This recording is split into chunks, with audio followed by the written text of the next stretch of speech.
Okay, let's review the map of Stalingrad and detail each of its areas one by one.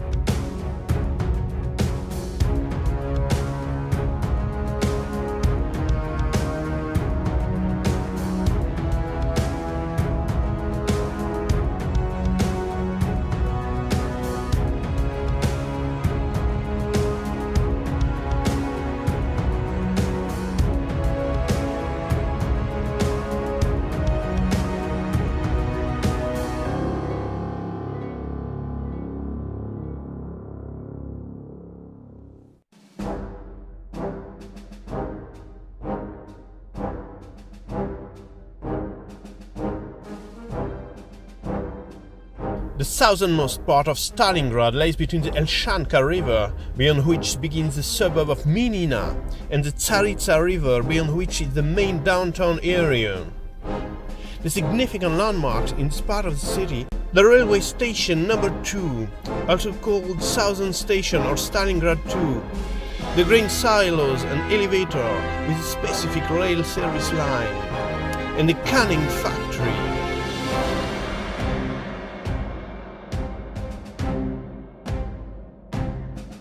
The following units were operating in this sector.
After losing these major strongpoints, 62nd Army units were forced to a slow withdrawal to the Tsaritsa river bed and the Volga. Very hard fighting continued until 26 September, when there were no more Soviet troops left south of the Tsaritsa.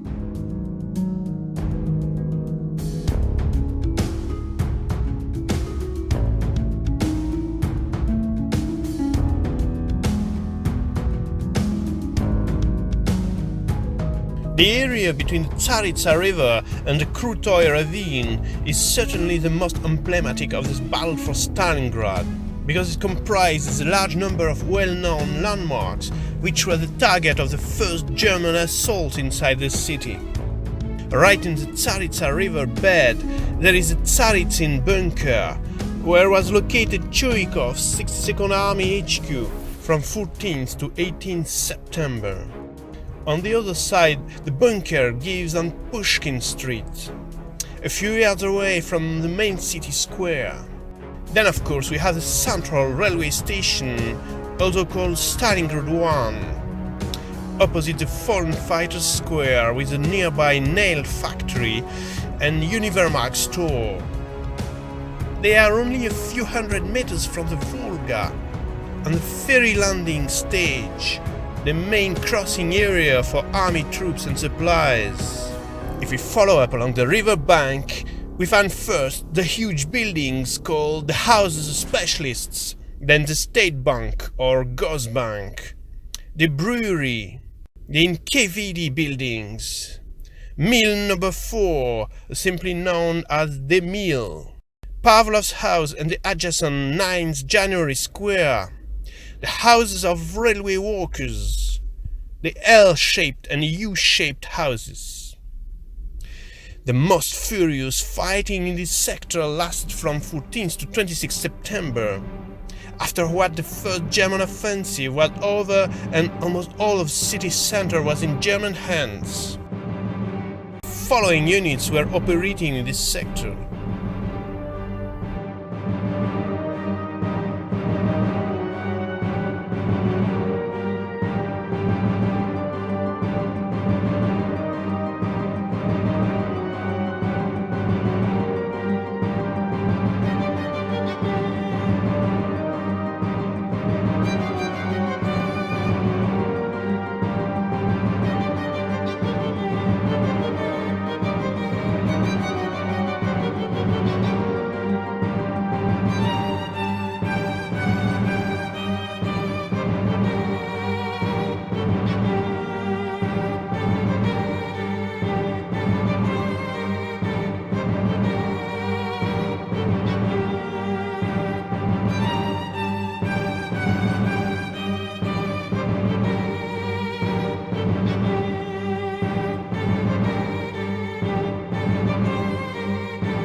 About 1 kilometer north of the Krutoy ravine begin to rise the bushy slopes of Mamayev Kurgan, known as Hill 102 on operational maps. Mamayev Kurgan was a paramount strategic location because it offered a commanding view over the city and the Volga River. That's why it remained a primary objective for both Germans and Soviets from the beginning to the end. Fierce battles raged here from 15th to 27th September, after which the units entrenched on the slopes, whereas the summit with its water cisterns became a no-man's land on which artillery fire came down without recess. The hill was bordered by the refinery and tank farm, the Lazur chemicals factory, the Metis factory, the meat combine, to the south by the Dolgi ravine, and to the north by the Banny ravine.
Beyond the Banny ravine lay the first of the 3 giant factory complexes of the industrial sector. The steelworks plant, known as the Red October factory, Krasny Oktyabr in Russian, was the most ancient of the 3. The factory was built by a French company at the end of the 19th century, then transformed during the industrialization of the USSR to produce top-quality steel for mechanized vehicles, cars and tractors. At the beginning of the war in 1941, it was a leading provider for the military, with almost 10% of all the steel produced in the country. Just like the other factories, the Red October had a dedicated settlement for its workers, built right in front of it. The fighting reached the settlement's area on September 27th, with the beginning of the second German offensive in the city. But it wouldn't reach the Red October plant itself until October 23rd, after the 2 other factories were invested.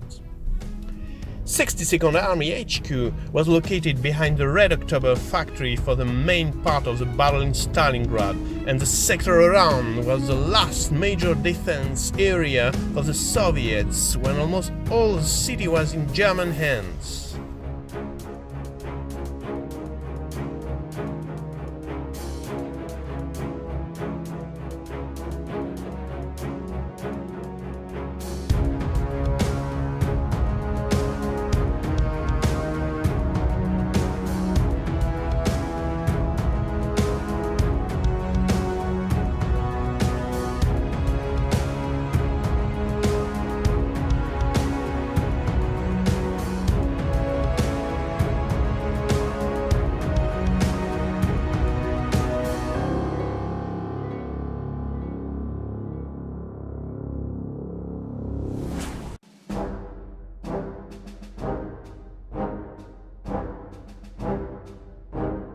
Next to the steel works stands the artillery plant, also known as the Barricades Factory, Barricady in Russian. Built at the beginning of the First World War under license of the British engineering company Vickers, the factory specialized in gun production. In 1941, its monthly production was up to 1,000 guns of every caliber.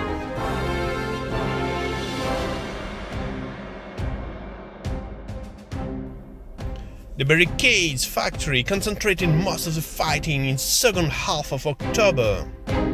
Then on November 11, Colonel Ludnikov's 138th Division was encircled behind it. A few hundred Soviet soldiers resisted all German assaults since then, their backs to the Volga, almost without supplies.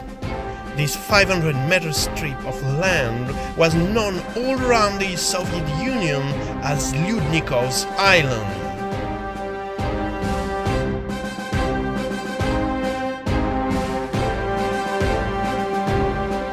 In this sector, there was also heavy fighting around the bread factory, the fuel dumps, and the last river landing stage area between the Red October and the barricades factories.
The last of the three factory complexes, but not the least in size, was the Dzerzhinsky, most simply known as the Stalingrad tractor factory.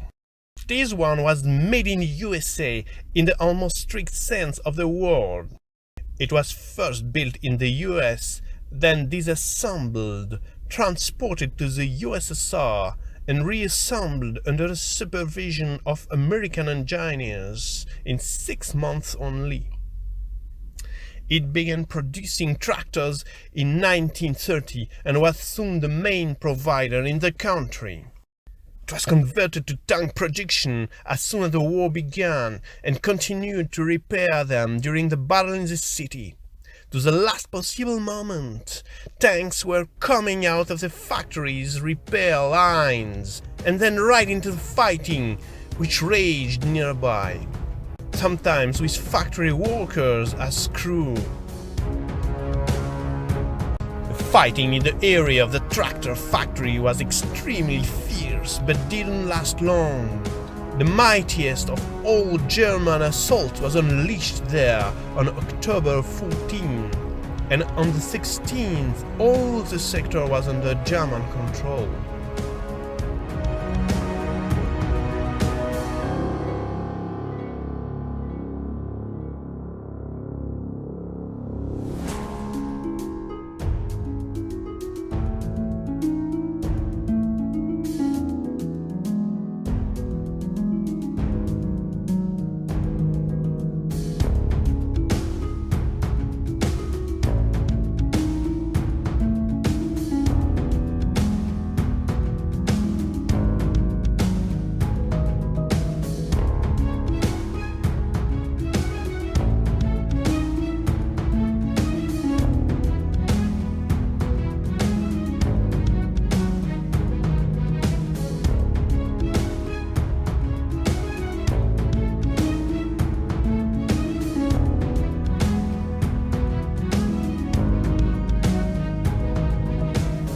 Three months later, on February 2nd, 1943, the last group of German soldiers surrendered here, thus ending all fighting in Stalingrad.